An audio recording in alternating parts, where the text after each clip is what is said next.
Montgomery making history? Trump pushes his hotel and the internet pushes back. How much is a rainforest worth? I'm Jamal Simmons, and this is why you should care.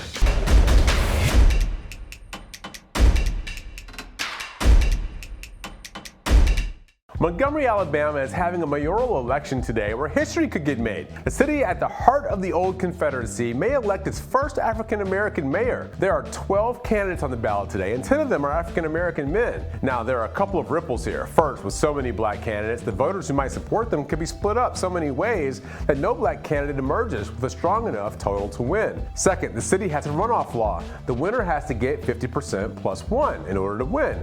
Again, with so many candidates, that's unlikely. What is most likely is that Montgomery will have a runoff election with at least one African-American candidate in the final two. Now, why should you care?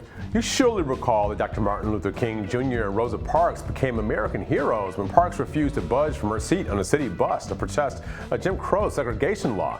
That act of resistance launched the Montgomery bus boycott and the modern civil rights movement. Also, the state of Alabama has a huge Senate election coming up next year. Democratic Senator Doug Jones is running for re-election, and it appears that Judge Roy Moore is running again too. Now, you'll remember Moore. He was the Republican nominee in that special election that seated Jones, and he was so well known for his disturbing pursuit of underage girls that a local mall banned him from the place. Moore was basically the R. Kelly of Alabama. Anyway, the election is coming up next year, and turnout among African Americans will be among the most important indicators of who will win on Election Day. Having a black mayor could impact that outcome.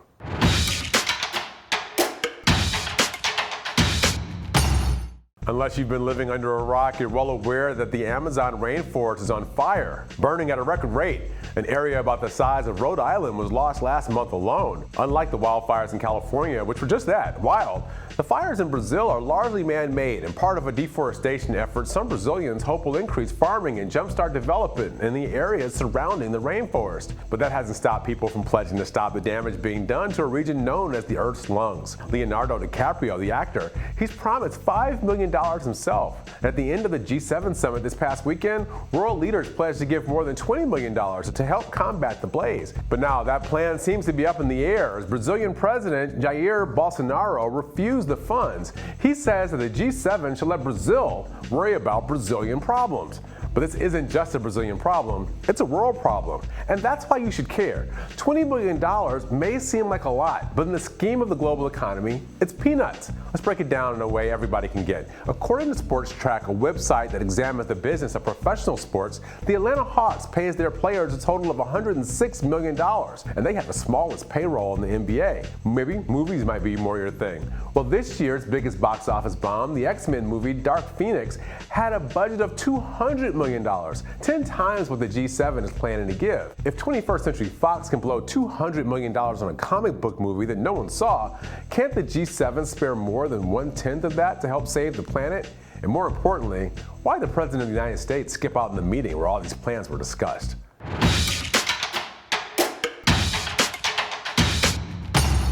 At the G7 meeting in France last weekend, President Donald Trump made a breathtaking proposal. The United States is set to host the next G7, and President Trump wants to bring it even closer to home. The president proposed hosting the event at his Trump National Doral Golf Club outside of Miami. According to the president, the Doral is the best option to host the event because of its proximity to the airport. It's, quote, series of magnificent buildings, and its big, beautiful conference rooms.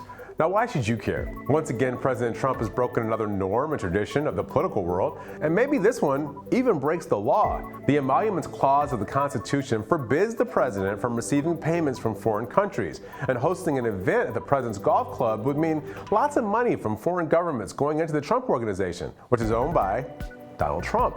Just for some perspective, we wonder what this might look like if other presidents took the liberties President Trump has. President Harry Truman, he was the haberdasher. He could have sold hats in the lobby of international summits. Before Jimmy Carter ran for president, he was a peanut farmer. President Carter could have demanded peanuts be the snack of choice on all international flights. Maybe Ronald Reagan could have shown bedtime for Bonzo at state dinners or torque up his VHS tape sales. And of course, Barack Obama could have recommended Dreams of My Father, his audiobook, to the country during his State of the Union addresses. Will anybody have stood for such a thing? Regardless of the legal implications, global leaders may want to avoid the Trump Doral for another reason. The place had bed bugs. Once Twitter discovered the story of the 2017 infestation, it did what Twitter does best: set up a hashtag, and within hours, Trumpbedbugs was trending. Thanks for watching Hill TV on YouTube. Be sure to click subscribe and hit the bell so you know when we post new videos. And head to thehill.com for all the latest political news.